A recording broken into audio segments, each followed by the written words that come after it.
Dua warga Juru Indonesia bicara yang pemerintah untuk positif penanganan terinfeksi COVID-19 virus Ahmad corona Yuryanto disebut mengatakan telah jumlah melakukan pasien yang kontak positif dengan terpapar warga virus negara corona di Jepang, dan Indonesia yang warga Jepang bertambah ini sehingga kini total tengah warga menjalani Indonesia proses yang karantina di diketahui Malaysia.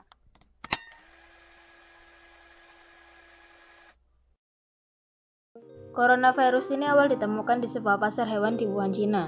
Virus ini diduga berasal dari hewan kelelawar dan ular yang dikonsumsi manusia. Sejak awal Desember 2019, sudah ada pasien yang mengeluhkan gejala sakit yang diakibatkan dari virus ini. Setelah diperiksa, ternyata orang tersebut positif COVID-19.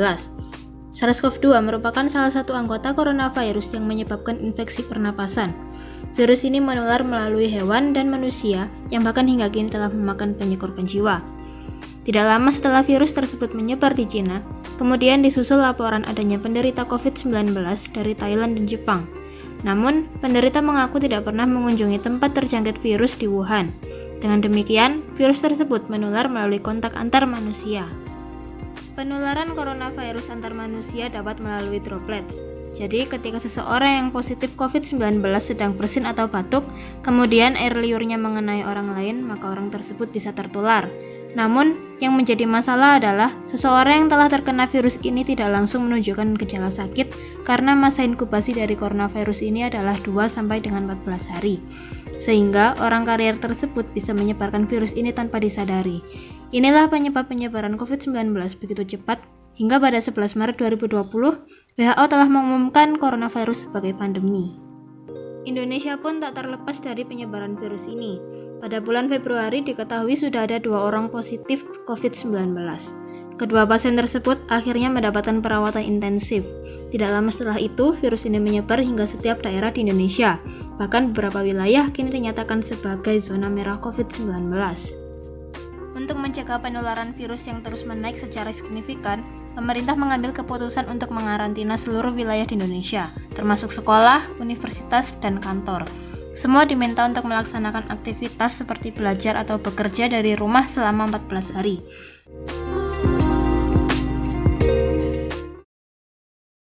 Untuk karantina sendiri sih menurutku itu udah efektif.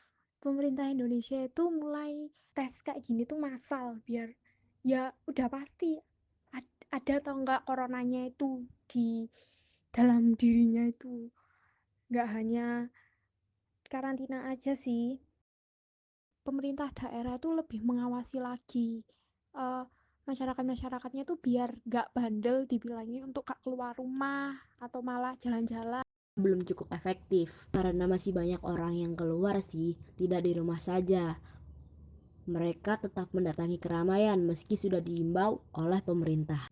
Sebenarnya pemberitahuan dan juga sosialisasi kepada masyarakat itu sangatlah penting.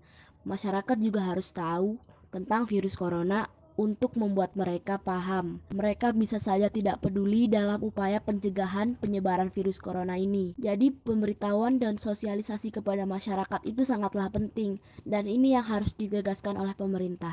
Belum cukup efektif karena masih banyak masyarakat yang lebih memilih untuk keluar dari rumah karena sudah merasa bosan apabila ia bertahan di dalam rumah untuk mengerjakan segala aktivitasnya, dan lebih memilih untuk melakukan hal yang sebetulnya kurang penting untuk dilakukan di luar rumah, tapi ia justru memilih untuk melakukan hal tersebut. Presiden Jokowi sendiri menyatakan bahwa pemerintah tidak mengambil kebijakan untuk mengarantina wilayah di Indonesia secara keseluruhan. Setiap negara memiliki karakter yang berbeda-beda, memiliki budaya yang berbeda-beda, memiliki kedisiplinan yang berbeda-beda. Sehingga di negara kita memang yang paling pas adalah physical distancing. Menjaga jarak aman, itu yang paling penting. Kalau itu bisa kita lakukan, saya yakin bahwa kita akan bisa mencegah penyebaran COVID-19 ini. Orang tua aku juga gak bisa untuk gak keluar rumah secara maksimal, tapi juga aku lihat sendiri bahwa mereka itu lebih memperketat lagi kebersihan, lebih sering cuci tangan, pakai masker, mau keluar ataupun masuk rumah itu selalu cuci tangan gitu loh. Jadi untuk masyarakat yang memang benar-benar nggak bisa untuk nggak keluar rumah itu ya mereka lebih bisa untuk menjaga dirinya sendiri gitu loh. Beberapa pekerja di Indonesia memang tidak bisa hanya bekerja di rumah. Mereka harus datang ke tempat kerjanya untuk mencari nafkah, jaga kebersihan, dan social distancing seperti apa yang telah dikatakan oleh pemerintah. Untuk pemilik perusahaan-perusahaan, akan lebih baik jika mereka meliburkan karyawannya. Kenapa? Karena ini juga bergantung dengan kesehatan semua orang, mulai dari karyawannya dan juga keluarga karyawan tersebut. Aku hanya bisa berharap bahwa semua orang akan berpartisipasi dalam pencegahan penyebaran COVID-19. Dapat memperoleh perhatian lebih dari pemerintah dibandingkan masyarakat lainnya yang dapat bekerja dari rumah untuk mendapatkan penghasilan. Karena dengan begitu, masyarakat yang harus keluar rumah tersebut tidak perlu mengeluarkan tenaga sebanyak hari biasanya untuk memperoleh pendapatan yang mereka cari. Coronavirus ini sangat mudah menyebar karena bisa hidup dipendam mati hingga beberapa jam bahkan hari.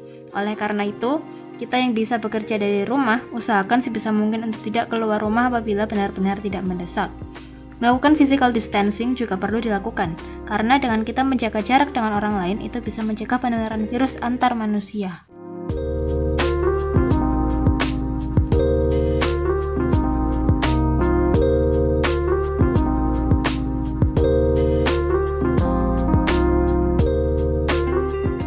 Para ahli kesehatan selalu menekankan kepada masyarakat untuk senantiasa menjaga kebersihan, terutama dengan rajin mencuci tangan minimal selama 20 detik.